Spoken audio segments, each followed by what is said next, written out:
Hello' বন্ধুসকল, আপোনালোকে চাই আছে ডিপু গেমিং এণ্ড ব্লগছ। আৰু আজি আহিলোঁ আমি ফুৰিবলৈ Tezpur town.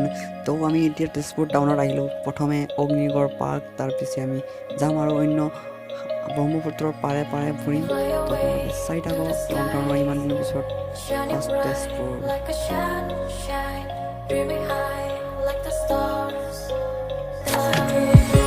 And everything we search a meaning.